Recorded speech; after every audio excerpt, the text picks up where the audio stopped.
नमस्कार दोस्तों, स्वागत है आप सभी का YouTube चैनल लॉ इजी में। एडीपीओ एग्जामिनेशन में एक इंपॉर्टेंट सब्जेक्ट है जिसका नाम है जुवेनाइल जस्टिस एक्ट। इसके अलावा एडीपीओ के अलावा भी अन्य कॉम्पिटिटिव परीक्षाओं में किशोर न्याय अधिनियम 2015 से संबंधित बहुत सारे प्रश्न आते हैं। आज के इस छोटे से वीडियो लेक्चर में हम लोग कवर करने वाले हैं किशोर न्याय अधिनियम के कौन कौन से संभावित प्रश्न हैं जो एग्जाम में आ सकते हैं। तो इस छोटे से वीडियो लेक्चर में हम समझेंगे किशोर न्याय अधिनियम के एक ऊपर से किशोर न्याय अधिनियम के कौन कौन से महत्वपूर्ण क्वेश्चंस हैं। तो आप सभी का स्वागत है यूट्यूब चैनल लॉ इजी में। And today we are going to cover important questions for the point of examination view regarding juvenile justice act 2015। हम सभी को पता है किशोर न्याय अधिनियम किनके लिए बना हुआ है। किशोर न्याय अधिनियम नाम से स्पष्ट है, किशोरों के लिए बना हुआ है। 18 साल से कम आयु के यदि किसी किशोर द्वारा कोई अपराध किया जाता है तो उस अपराध के लिए ट्रायल अलग जगह पर होती है। तो यहां पर किशोर न्याय अधिनियम जो है ये दो तरीके से बात करता है। एक बात करता है किशोर न्याय बोर्ड की, यानी जुवेनाइल जस्टिस बोर्ड की, और एक बात करता है जुवेनाइल बाल कल्याण समिति की, जिसको हम क्या कहेंगे, चाइल्ड वेलफेयर कमेटी। तो अनेक ऐसे बच्चे होते हैं जो इस अपरिपक्वता की आयु की वजह से अपराध में जुड़ जाते हैं। तो उन लोगों की ट्रायल अलग होगी और उन लोगों की ट्रायल इस प्रकार से होगी ताकि उनको सुधारा जाए, क्योंकि उनके सामने बहुत बड़ा जीवन बाकी है, उन्हें एक सभ्य नागरिक बनाया जाए फिर से। और चाइल्ड वेलफेयर कमेटी जो है, CWC जिसको हम कहेंगे, बाल कल्याण समिति, ये उन बच्चों की बात करेगा जो बच्चे अनाथ हैं, ऑर्फेन हैं, परित्याग कर दिया गया है, जिन बच्चों का अबंडन है यानी जिनको छोड़ दिया गया है, जिन बच्चों को सरेंडर कर दिया गया है, जिन बच्चों को केयर एंड प्रोटेक्शन की जरूरत है, मतलब देखभाल और सुरक्षा की जरूरत है। तो इन सबके लिए जुवेनाइल जस्टिस एक्ट बनाया गया। हालांकि जुवेनाइल जस्टिस एक्ट 2000 का बनाया गया था, वर्ष 2000 का, जिसे रिपील करके चेंजेस करके एक नया एक्ट बना दिया गया जिसका नाम है किशोर न्याय अधिनियम 2015। तो हम कवर करने वाले हैं किशोर न्याय अधिनियम 2015 से संबंधित महत्वपूर्ण प्रश्न। सबसे पहले यहां पर किशोर किसे रखा गया है। किशोर 18 साल से कम आयु के व्यक्ति को किशोर रखा गया है। लेकिन दिल्ली गैंग रेप के बाद यहां पर अपराध 3 प्रकार के बता दिए हैं किशोर न्याय अधिनियम में। एक हीनियस ऑफेंस बताया गया है, गंभीर किस्म का अपराध जिसमें 7 साल से ज्यादा की सजा है।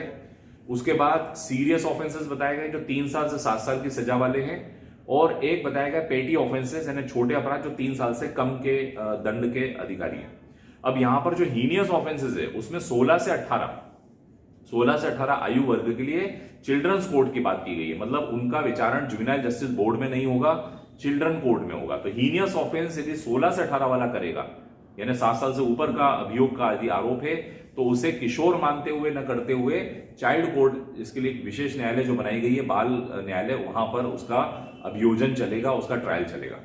तो 18 साल से कम आयु का व्यक्ति किशोर है और ऐसा व्यक्ति मेंटल और फिजिकली इमेच्योर होता है। हम सभी को पता है शारीरिक और मानसिक रूप से ऐसा व्यक्ति अपरिपक्व होता है और इसी वजह से वो अपराध करने के अपराधियों के कांटेक्ट में इजी आ जाता है, अपराधियों का इजी कांटेक्ट उसका हो जाता है, या किसी व्यक्ति के अबेटमेंट में, यानी ऐसे बच्चे जो है अबेटमेंट में यानी दुष्प्रेरण में इजीली आ जाते हैं, उकसावे में आ जाते हैं और अपराध कर बैठते हैं।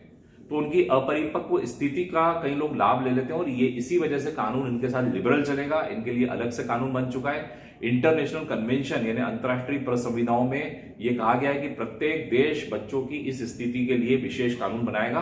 तो जुवेनाइल जस्टिस एक्ट जो है एक प्रकार का स्पेशल एक्ट है जो 18 साल से कम आयु के अपराधी बच्चों के ऊपर लागू होता है। इसलिए उनको अपराधी बच्चे भी नहीं कहते, उनको कॉन्फ्लिक्ट इन लॉ कहा जाता है, यानी ऐसे बच्चे जो विधि के कॉन्फ्लिक्ट में आ गए हैं। तो ऐसे बच्चे जो अपराध करते हैं, ऑफेंसेस करते हैं, उनके लिए जुवेनाइल जस्टिस एक्ट लागू होता है। So we can say juvenile justice act is a special law. तो ये एक प्रकार का स्पेशल लॉ है, विशेष कानून है जो एक एज ग्रुप के ऊपर लागू हो रहा है, विशेष आयु ग्रुप के ऊपर। और इसमें 2 बातें बताई गई, जुवेनाइल जस्टिस बोर्ड यानी किशोर न्याय बोर्ड और कमेटी बताई गई। तो 2 चीजें, 2 अथॉरिटीज हैं जो बच्चों के मामलों को डील करता है।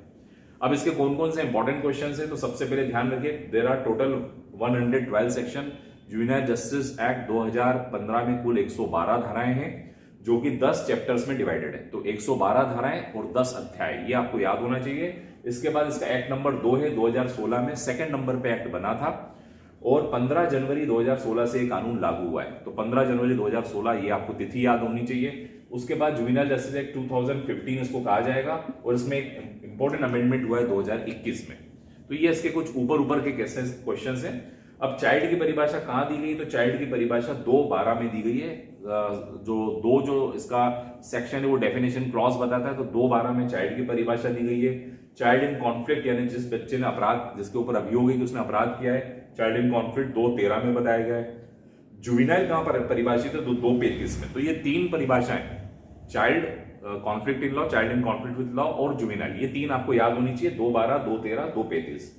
इसके बाद रोल ऑफ द पर्सन, यानी रोल ऑफ द पर्सन यानी ऐसा व्यक्ति जिसको बच्चे की कस्टडी में दिया जाता है, तो वो उसका रोल क्या माना जाएगा, यानी जिस व्यक्ति को बच्चे की कस्टडी दी जाएगी, भले वो चाइल्ड इन केयर वाला हो या कॉन्फ्लिक्ट वाला हो, तो उसका रोल एज अ पेरेंट जैसा रहेगा, अभिभावक जैसा रहेगा। ये भी एक प्रश्न आ सकता है। बोर्ड इंक्वायरी, बोर्ड जो ट्रायल चलाएगा, इंक्वायरी करेगा, वो कौन सी धारा में करेगा? तो आपको याद होना चाहिए धारा 14, जुवेनाइल जस्टिस एक्ट 2015 की धारा 14 में बताया गया है कि बच्चे की जो ट्रायल चलाएगी, जो जुवेनाइल जस्टिस बोर्ड ट्रायल चलाएगा, वो धारा 14 में बताया गया है। और चाइल्ड फाउंड, कोई बच्चा है यदि पाया जाता है जो अनाथ है या परित्याग किया गया है या कहीं ऐसा पाया जाता है बच्चे को केयर प्रोटेक्शन की जरूरत है, तो उसको कितनी देर में प्रोड्यूस करना चाहिए? तो 24 घंटे में जैसे ही मिलता है, जिस भी व्यक्ति को मिलता है, भले वो एनजीओ को मिलता हो, किसी भी पुलिस को मिलता हो, तो 24 घंटे में चाइल्ड वेलफेयर कमिटीज के सामने प्रोड्यूस कर देना चाहिए।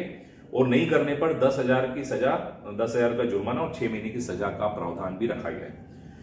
2 वर्ष तक के बालकों के लिए एक प्रश्न आया है कि 2 वर्ष के बालकों के लिए, बालक के लिए यदि कोई व्यक्ति एडॉप्शन नहीं करता है तो फ्री फ्रॉम एडॉप्शन कब माना जाएगा कि वो एडॉप्शन के लिए फ्री कब है? यानी किसी बच्चे का क्लेम किया, 2 महीने तक कोई क्लेमेंट नहीं आया है, तो इस स्थिति में वो एडॉप्शन के लिए फ्री हो जाएगा। कितने समय में?